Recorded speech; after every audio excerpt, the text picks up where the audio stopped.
The greatest power is to be self-controlled.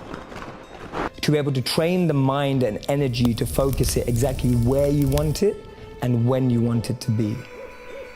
You are completely detached and undeterred from external ups and downs. You're able to navigate anything that seems tough, challenging, fun, excitement, with the same amount of being equipoised and balanced and equanimity, without being too excited in pleasure or being too depressed in pain. But knowing how to navigate every situation, to me, that's great strength and great power.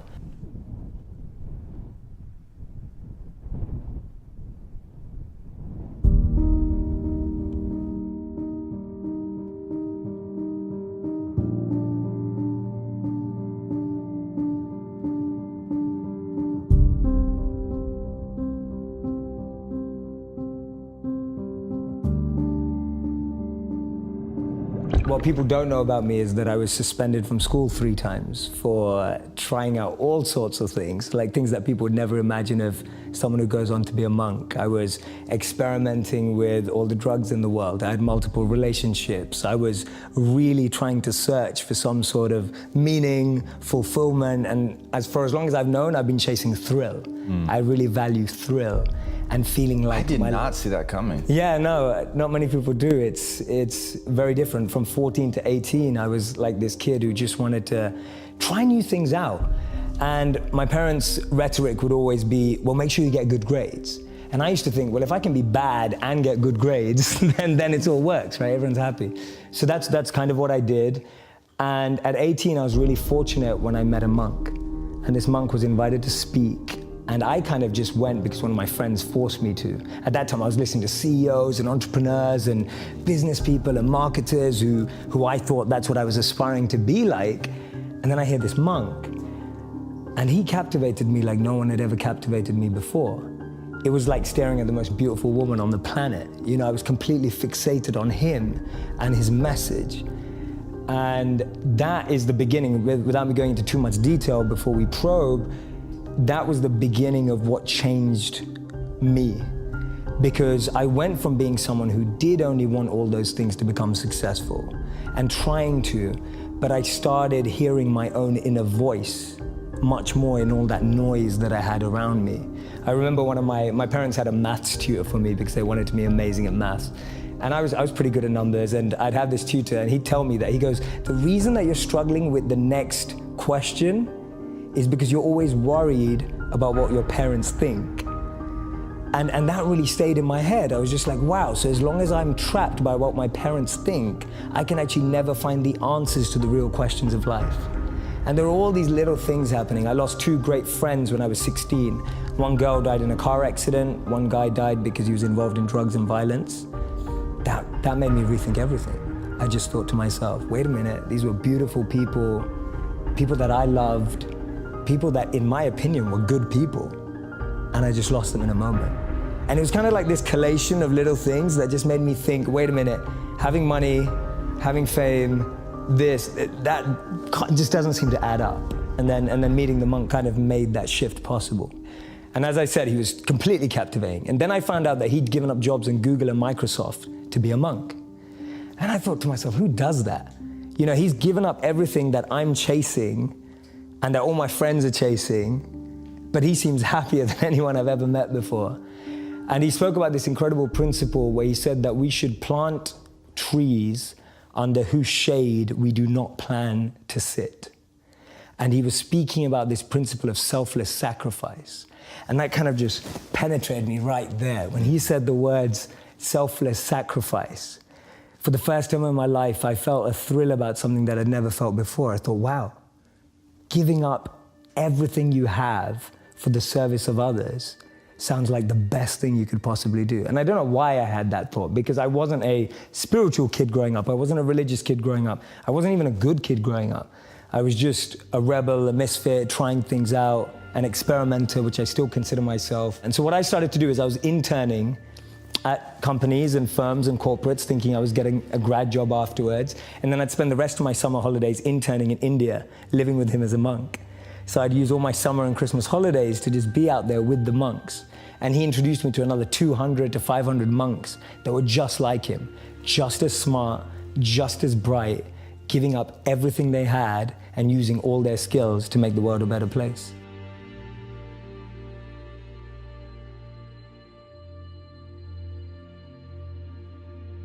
I believe the moment was I've always had friends who are older than me.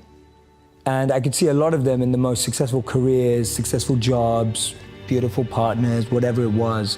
But I saw a sense of lack of fulfillment, meaning, and purpose in their lives.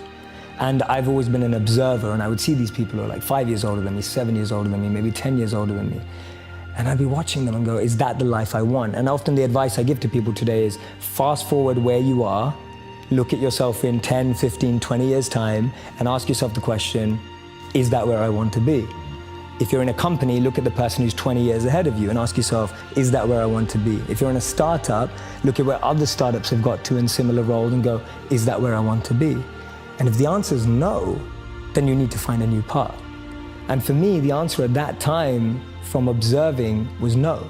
The path that my parents or society or the university I went to or the community I had that was carving out for me, it didn't feel like the path for me. So I was almost seeking an alternative or a new path.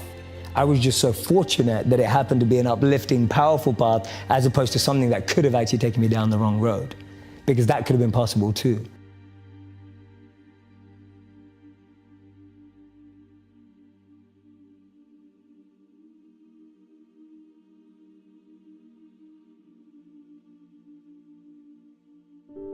So we wake up, he's like one of the most elite monks. So we're waking up at like 2 a.m. every day after sleeping at like 9 or 10 p.m. And then we study these ancient Vedas, which are 5,000 plus years old, together. And we spend 2 hours, and I'm studying with the best of the best here. So he can like analyze and assimilate, and I'm learning fast, taking notes. Then 4 a.m. we go to collective meditation. We do those practices with the other monks as well. 6 a.m. we have personal meditation. So I'm literally going through the life of a monk and falling in love with it step by step, going, wow, I've never had this experience before. I just threw myself in and I was practicing it to the T, right? It wasn't like, oh no, my back hurts when I sit on the floor, I can't stay here for too long. Or, you know, today when people are like, oh, I can't meditate for longer than 2 minutes. I was like, no, I'm gonna do it for 2 hours. If that's what they're doing, I'm gonna give it a go. Because I can only test, the hypothesis will only be true if the experiment is carried out to the degree that they are. So if the hypothesis is, if you live like this, you'll be happy, more fulfilled, then I wanna do that. I think even one step before that is opening yourself up to new role models and new experiences. See, we live in echo chambers.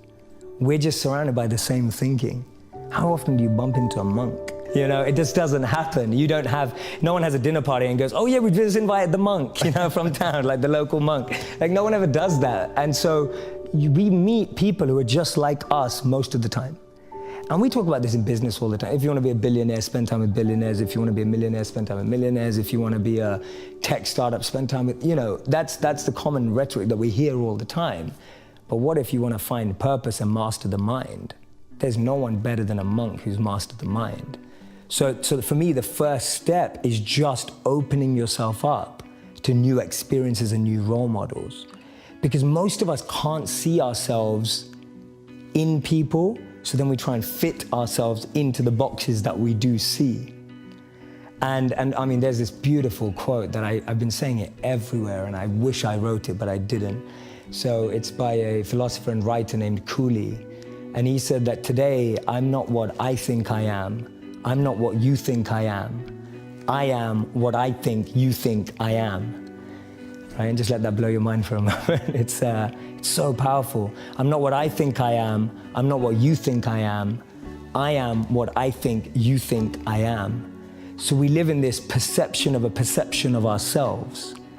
Hence, my identity is made by what my parents think I should be. My identity is made up by what my college or university thinks I should achieve.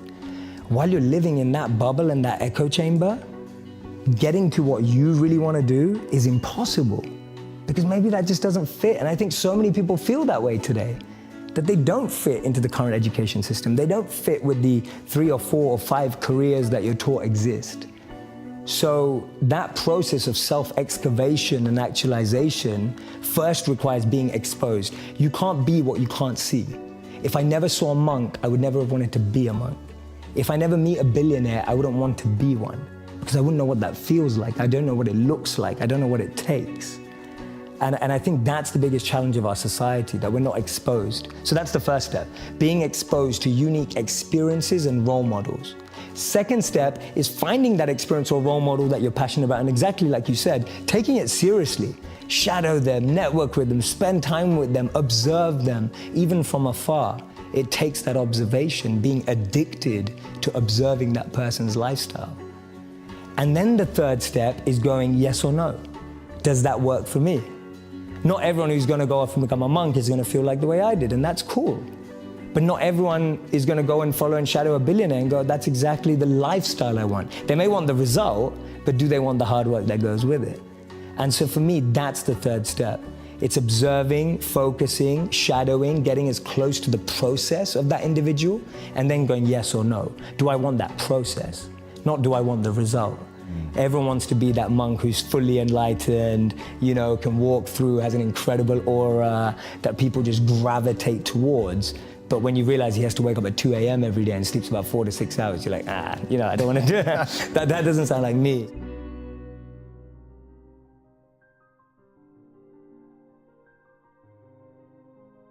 It's more like a training system than it is a lifelong commitment. It is bringing that mindset into the real world where you get to test it. Now, I got to do that for real when I left being a monk around 5 years ago. And when I left, it was like, oh my God, I'm in the real world now again. Real world. I have to think about how to apply all this. I'm gonna test for real all this stuff that I've learned. And I was scared. Like, I was nervous, I was anxious, and all those things that I've been trained not to be rushed back. Because for the first time in my life, I had to really put it into practice. And I love that feeling. I'm so glad that I had to do that. So for me, actually, the mindset is completely trainable to bring into the real world. That's what I'm trying to do. And what it allows you to do is, it allows you to gain clarity and perspective when you need it. Because you know when you can just take a bird's eye view from something. You know when you need to get close into something. You know when you need to pull back from something. There's a beautiful verse in the Bhagavad Gita that says that detachment is not that you own nothing. Detachment is that nothing owns you.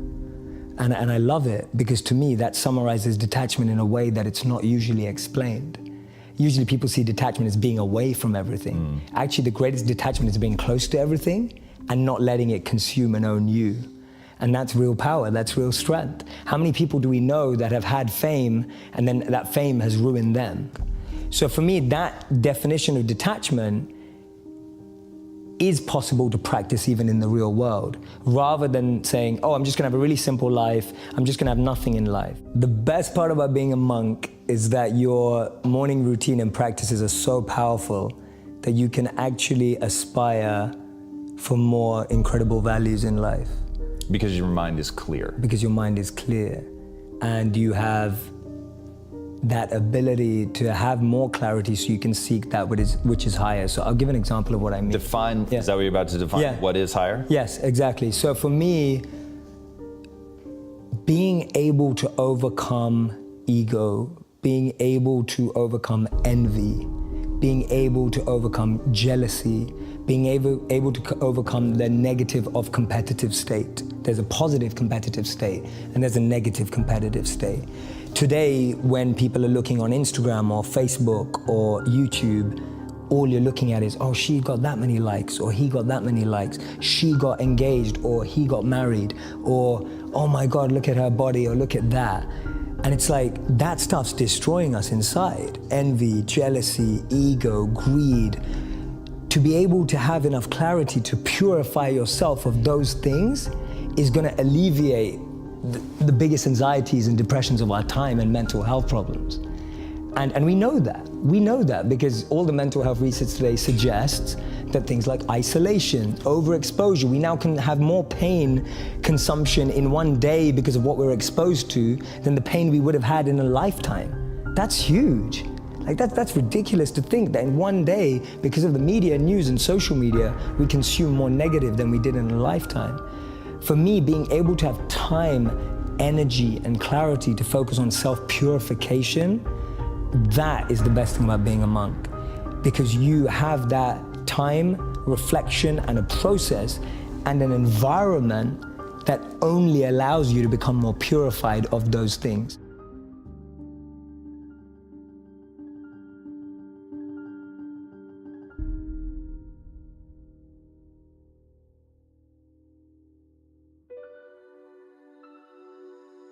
So an ideal life for me is a life, and this applies to a company, an organization, an institution for me, is an ideal life is when we all have a head, a heart, and a hand, all three elements together, working in alignment. Without one or the other, we start to lose something. If you only have a head and a heart, you'll find that life is stable. So a head is the clarity of vision, what you want, knowing what you want, the way you picture life, and being able to navigate and make the decisions to get there. That's a good head. A good heart is being able to understand what your intuition and heart wants, being able to connect and tap into that understanding deeper and beyond the vision you may have painted for yourself. So I often say to people that you'll get to where you want in life, just not in the way you imagined. And that's because the path that's paved up and down is far different to the path we pave. So you can have a great head and a great vision and a great mission and know where you want to go, but if your heart's not able to have that resilience and be able to adapt and have compassion and care and all of that, then you're not going to be able to make the toughest decisions without your heart. But to be able to realize that we need to care and be sustainable and long-lasting requires a heart. And a hand is that service, wanting to pass that on, that which you have, wanting to give it forward, pay it forward. The idea of serving with what you have. I often say to people, your passion is for you, your purpose is for others. Your passion makes you happy, but when you use your passion to make a difference in someone else's life, that's a service, that's a purpose, and that's the hand. So those are my three elements of an ideal life.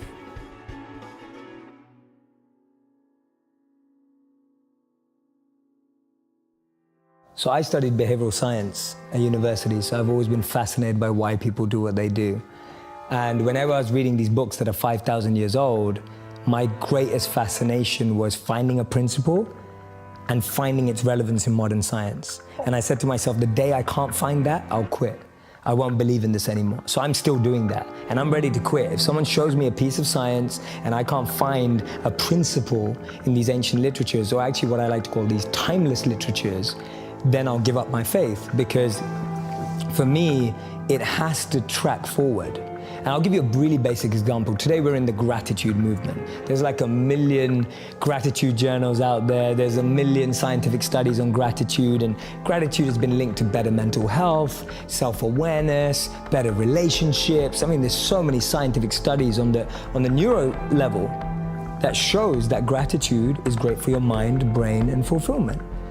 Now, I look back, like gratitude is all over the timeless wisdom. One of the first things we were trained to do when we were a monk was to pay our respects to the earth for what it gives us. And you do that first thing in the morning. What is that, if not gratitude? When you wake up in the morning, you thank the earth for the food. You thank the earth for the water. You thank the earth for allowing yourself to walk. You start your day with gratitude. Today, the biggest tip on Forbes and Inc. and everything is start your day with gratitude. Like, where does it come from? It's right there. These things are old. So I get fascinated. I'm intrigued by the parallels and patterns because it saves you time. It's the same way as which if I say that this business person got invested by this company and that's why they're successful because they had the right investors, etc. That's a pattern. So I know if I'm building a business in that area, I'm going to look for investors like that. It's the same thing. That pattern saves you time, rather than you trying to figure out, does gratitude work? How shall I be grateful? Creating your own process almost. The first answer, I mean, I'm a huge fan of the book Thinking Fast and Slow. I don't know if you've read it. Yeah, it's a great book because for me, it's got a really close pattern connection again to what I studied. So just understanding System 1 and System 2, if anyone watching hasn't read it, I highly recommend it. Just being able to differentiate between System 1 and System 2, as Daniel Kahneman calls it, in the Vedic philosophy would be called differentiating between the mind and the intelligence. knowing how to differentiate the voices in your head is the first level of self-awareness. So break down what System 1 and System 2 are. Absolutely. So System 1 is your initial response to anything that happens. It's a stop that I can't really say. So if you say something I don't like, my System 1 naturally would be a face that I pull that I'm like, I don't agree with that. That's an understanding of what System 1 is. It's your initial default reaction in the moment. That can be positive often. For example, if someone pulls out a knife, you feel scared and you run. That's System 1. That's a good thing. It's safe for you. But also System 1 is someone says something that hurts your ego and you start defending yourself immediately. That's a negative of System 1. That we would refer to as the mind. It's built up of conditioning. Those responses are conditioned. Those default elements are all there because of habit and continuous practice. The System 2 is more like the intelligence, what I would say is more like the parent. If you can consider System 1 to be more like a child, System 2 is more like a parent. It looks more at the long term, it looks more at the bigger picture. It processes that default reaction through a set of checking and metrics to decide whether that's true. The child is the one that wants everything right away, impatient, quickly responding, straight away reacting when it doesn't get what it wants. The intelligent parent, a good one, knows what the child wants and needs and what's better for it in the long term. Just starting there and being able to reflect and observe the different voices inside of us is a great place to start your self-awareness. Because the biggest challenge is that most of us don't know what we're listening to. And most of us don't even know that there are more than one voice inside of us. Just getting over that line is a huge win, because now at least you're trying to differentiate in what you're hearing, and that's going to help you make better decisions in the future. So that was answer 1. The biggest challenge is that there's just so much noise. It's like, have you ever had someone in your home, maybe it's your wife or maybe it's a friend or whatever, just play a really bad song too often? You just play a song and you just think, oh, turn that off. And after a while, it's been on for so long that you become immune to it. Like it's just there and it's still on. It's there in the back of your mind and you didn't manage to turn it off. So the noise that I describe in life, whether it's your parents' expectations, whether it's society's expectations, whether it's your partner's expectations, all of those are like noise in the background. And that noise drowns out your ability to understand the mind and the intelligence. That's one of the biggest trip-ups. I gave a presentation called Build a Life, Not a Resume. It's also one of my popular videos. It's a very good video. Thank you, man. Thank you so much. And when I did the research, so you don't see this in the video because this research didn't make it into the video. But the research that I was doing was around the most common resume lies. The truth is, over 40 to 50% of us lie on our resumes. Yeah, if you don't, you're missing an opportunity. I'll just say that. Yeah, there you go, right? So, and I started to dig deeper, and I was looking at, a lot of people lie about their dates of employment. So instead of 3 days, it's now 3 months, whatever it may be. Now, I dug deeper, and I wanted to meet some of these people and speak to people. And so I spoke to people who lie on their resumes, and we know that at least 40 to 50% tell us they do. The thing is, no one was proud of that. No one was like, yeah, I know I'm gonna get. Really what it came down to is we're really insecure about our own abilities. Really what it came down to is we're not confident about what we have to offer. What it came down to is a lack of self-awareness. What it came down to is a lack of understanding. What am I good at? What am I passionate about? What am I bringing to the table? That's what people were really worried about. They were worried about the job, but when you dug beneath the surface, the real behavioral trait that was coming out was insecurity and being unconfident about one's potential. That tells us a lot. That indicates a lot about human behavior and human nature. That the noise from outside makes us want to fit into a container. And that stops us from differentiating between what is my mind saying and what is my intelligence saying. And what happens is that noise becomes your voice. So that noise becomes what you think is what you're saying. And most people don't realize that until 10, 20, 30 years down the line. We say this all the time, but it applies mostly to this, is switching your association. Is switching. Association to what? The people that you hang out with, okay. Right? It's like changing your circle. Because if you're only hearing the same thing from that circle, the only way to turn it off without you having to do mass amounts of reflection is changing your circle, where you start hearing. We all ultimately find the things we want to hear, right? We know that. So for me, there was 2 questions that I had to ask myself that really changed what I do. one of my big questions is, what advice would I give to my younger self? It's huge, because I think that's the stuff that we regret. That's the stuff that we wish we were doing. That's the stuff that has been lost in the noise. When you ask someone, what advice would you give to your younger self? The number one answer is, I wish I studied this. I wish I tried this out. I wish I gave this a go. You know, those are the... All things that somebody didn't do? Yeah, it's all things people didn't do. It's always like something that either should have started or didn't continue. And that's really tapping into someone's voice, right? That's really tapping into what someone really wants to do. And you're going way beyond just like, oh, what do you like? What are you passionate about? So hard to answer that sometimes, especially if you're drowning. Does that add to your questions or not? No, it's really interesting. But now I need to know what your answer was. So I used to do a lot of spoken word when I grew up. I read the dictionary, I read the thesaurus, I loved language. That's what I was fascinated by. And for some reason I gave it up. Then I found out about monk life, became a monk. And then almost back 10 years on at 28, I asked myself that question, and my answer was, I miss words. I miss expressiveness. I miss sharing a message and stories through incredible language and ideas, potential rhymes, but flow and all of these things. So that was the answer to my question. One of the biggest answers was, I wish I never stopped.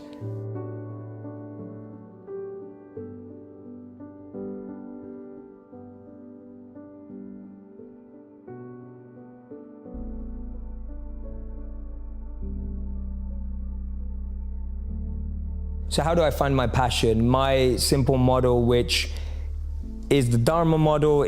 Dharma means eternal duty in the Vedic tradition. It's very similar to what Ikigai is being spoken about today, which is the Japanese version of reason for being.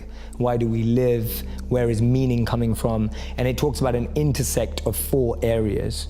What am I good at? What do I love? What does the world need? And how do I get paid for it? To me, those 4 help you unlock your passion. When you find the intersect across all of those 4, you're making your passion your purpose. You'll unlock your passion, you'll find your purpose. This is path 1, there's 2 paths. Path 1, I find my skill set and I engage it to help other people and become better at it.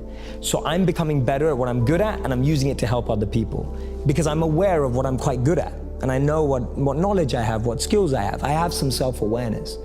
The other path that people often miss is actually I just start serving people. I just start helping people, and I start to notice what I enjoy about that and what I'm good at helping people with. So that's Gandhi's part. Gandhi said that you find yourself when you lose yourself in the service of others. So for me, those are the 2 paths of how do I find my passion, and finding the intersect between those 4 areas. Love that. And the second one is, Jay, my relationship's falling apart. I get asked that all the time. So the answer to that is much harder. It's harder to summarize it, but I always start with self-actualization, that the problem is we have a list for the one that we want, and we don't have a list for what we need to become. And I don't mean become to attract, I mean become to just be, to just get to understand yourself.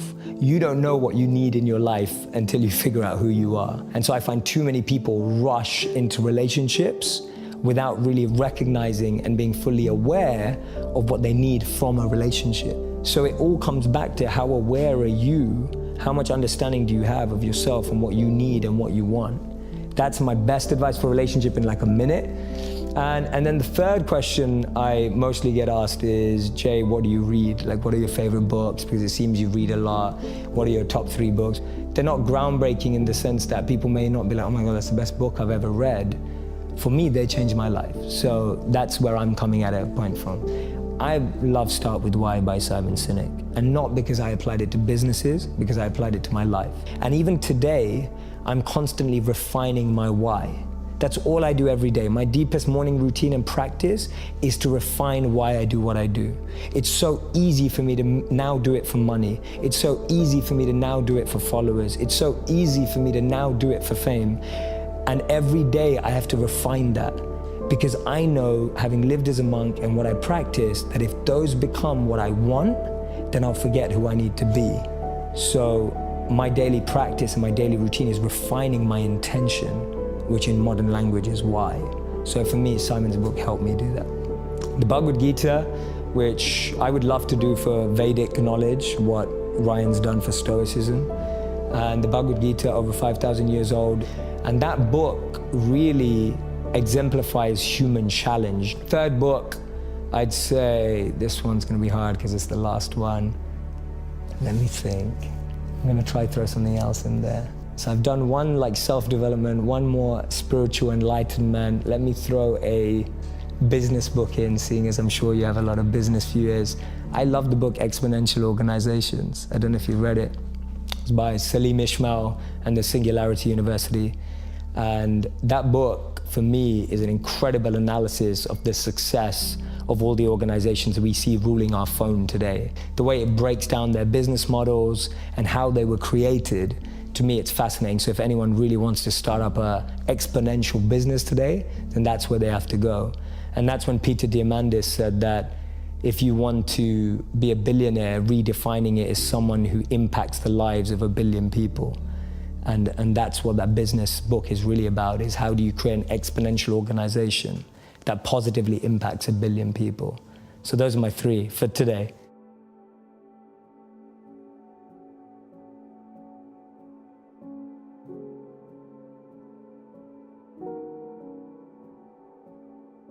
Element, environment, and energy.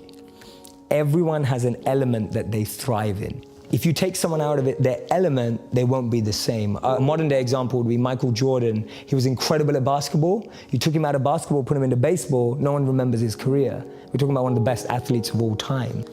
Your environment is the environment around you. You can take a fish out of water and give it a beautiful mansion and a Bentley and all the money in the world, but it will die. And that's what we are, like our environment. Everyone needs an environment which they thrive, which we have to craft. Your boss, if you're at work, is never gonna ask you, hey, what environment do you succeed in, right? Like, that never happens.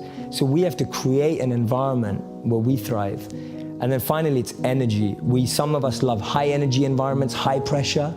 Some of us succeed in low energy environments and low pressure. Figuring out your energy and the frequency on which you operate best will help you thrive as well. So for me, those are the 3 E's to really create a thriving environment. Know your element, know your environment, and know your energy.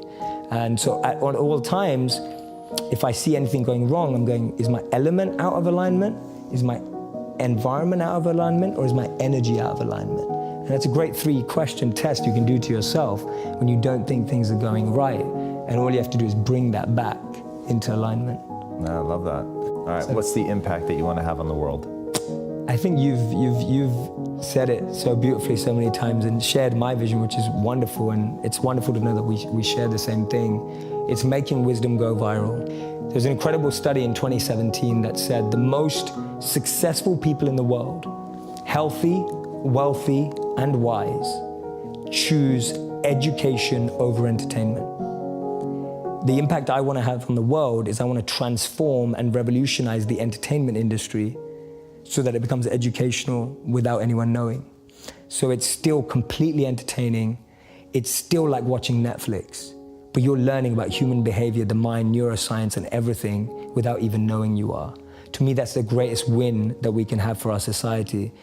How many people are going to quit watching Netflix and reading a book every night? I don't know.